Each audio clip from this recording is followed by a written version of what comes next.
now rocking with the best. Debates get hot, boy, I am so many fresh.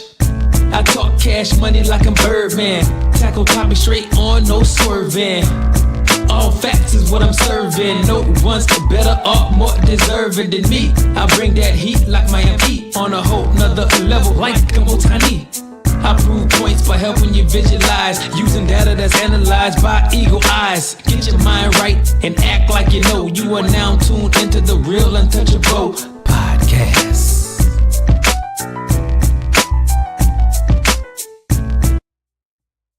Hey, what it do, sports world, and welcome to the Real Untouchable podcast, man. Remy Ray is breaking news. Jake Paul will now face undefeated WBA lightweight champion Gervonta Tank Davis in a fight on November 14th in Atlanta on Netflix. Hey, before I get started, man, make sure you hit the like button, the subscribe button, and also the share button. Make sure y'all give me your feedback on what you all think about this segment. But hey, but like I said, Gervonta Tank Davis, the WBA undefeated WBA lightweight champion, Tank Davis will face YouTuber turned boxer Jake Paul. Man, when I heard this today, hey, I'm gonna be honest with you, I thought it was fake, but it's real. And I think that this is bad for boxing. I've been saying this right here, but I think that boxers don't really care. I think that they just care about money now. I don't think they really care about the legacy no more. I don't think they really care about, being undefeated, retiring. I think that fighters like Terrence Bud Crawford, I think fighters like that still love the legacy portion. I think Canelo Alvarez, I think they love the legacy portion of it. I think Gervonta Tank Davis is pretty much done with boxing after this fight right here. I think he's done. I think he's given up on boxing. I said this right here earlier this year when he fought against Lamont Roach. I said he probably won't face Lamont Roach again. And guess what? He's not going to fight him again. I said, because honestly, he lost the first fight against Lamont Roach. So why would he give him a rematch? He did not want to fight him again because I think that Gervonta Tank Davis knew that Lamont Roach have the data now. He knows that he can defeat him now. I think he's not scared of his power. He took his power to the chin. He pretty much couldn't knock him down. And I think Lamont Roach really beat him. It was a close fight, but I think he beat him. I think this right here is a cash out. I think that he's gonna fight against Jake Paul. Whatever happens, and I think that he's done with boxing. That's a sad sight because I actually wanted to see him fight against Shakur Stevenson, even though I had a feeling that Gervonta Tank Davis never had any. I don't think he had any inspirations to fight Shakur Stevenson. I don't think it was in his plans, his future plans, to fight against Shakur Stevenson. I think he always wanted to stay away from a Shakur Stevenson. And I think that this right here was that cop-out fight, fighting against Jake Paul. Now, let's talk about the tail of the tapes. You have a cruiserweight, damn near heavyweight, fighting against a lightweight. Tank Davis is 5'5". That dude is 5'5", fighting against a 6'4" Jake Paul. Jake Paul last fight, he was like 205 pounds. Tank Davis was 135 pounds. So just think about it. You are a 135 pounder fighting against a 205 pound. And to be honest, Jake Paul probably is about 205, 210, 215. He's damn near heavyweight, fighting against a lightweight. I think this is bad for boxing. This is bad for boxing. And honestly, this right here is probably going to ruin Tank Davis's legacy. The legacy that he had. I get it. If you want to fight against Jake Paul, the end of your career, you're done with boxing. Boom. That's a send-off. But the fight against him, when you got fighters out here like Shakur Stevenson, like Lamont Roach rematch, you got fighters out here that you can fight right now, that you can possibly, even a rematch against Ryan Garcia, people will want to see. Maybe Devin Haney. I'm still a fan of Devin Haney. I think Ryan Garcia cheated, but I mean, so it's still fights out here at 135 that you still need to clean up. But you're going to jump all the way up to you jump all the way up to 200 to a fight against a damn cruiserweight / heavyweight. And you still got people in your own division that you need to clean out, that you couldn't even clean out. Like the Shakur Stevenson, which I knew for a fact that you would stay away from Shakur Stevenson. I knew for a fact that Gervonta Tank Davis had no plans of fighting against Shakur Stevenson, because y'all can say what you want to say. You can any way you want to take it. Shakur Stevenson would have outdone Gervonta Tank Davis in that ring. He would have dominated him over 12. He would have dominated him over 12 rounds. Because you want to know why? Because this kid, Shakur Stevenson, is a defensive fighter. You can't hit him. So he would have frustrated Tank.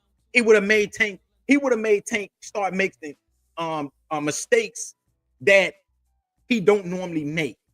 And what he would have done, he would have counterpunched. He would have countered him. He would have dominated him over 12 rounds. Do I think there would have been a knockout? No, I don't think it would have been a knockout, but I think he would have dominated him, frustrated him over 12 rounds, and he probably would have ended up, dominating him over 12 rounds.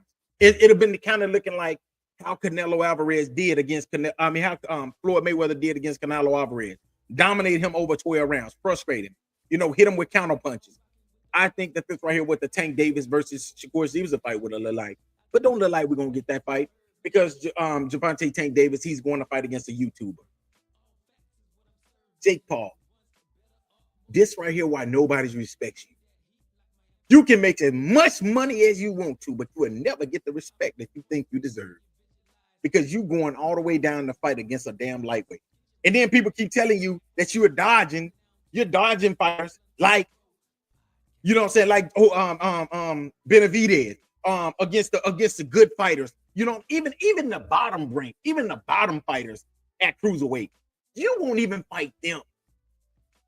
You lost to Tommy Fury. Think about it. You lost to Tommy Fury. You fought one boxer in your life, which was Tommy Fury, and you lost that one. And Tommy Fury is like a damn near D+ fighter. You lost against this dude. And you going all the way down to face against fucking Tank Davis at a damn welterweight, 135-pounder, and you think you're going to get respect off of this one? Man, you can knock out Tank Davis and nobody would even care. Because you want to know why? Because you're still fighting against fighters that you shouldn't be fighting against. You fought against Mike Tyson. You fought against a 60-year-old Mike Tyson. Now you're fighting against a fucking 5'5" Tank Davis in an exhibition fight. And then you wondering why, this right here, why I keep saying boxing is corrupted, boxing is trash now. That's why everybody would prefer to watch UFC, because boxing, this is a guy that they had ranked as like the number 10 fighter in cruiserweight. Think about that. Being number 10 as a cruiserweight, and you still fighting against Mike Tyson. You fighting against a damn Mike Tyson. And don't get me wrong, Mike Tyson is my favorite fighter. But this 60-year-old Mike Tyson, come on, bro. It's got to stop. And that is the problem that I got with Jake Paul. That's why I can never give him no respect. And for everybody that's on Twitter talking about, oh, Shakur Stevenson said he would have made more money fighting him. It ain't even about the money. That's the problem with the fans. The fans just want to see this entertainment shit instead of seeing real boxing. Like, we want to see real life boxing. We don't give a damn about that entertainment shit.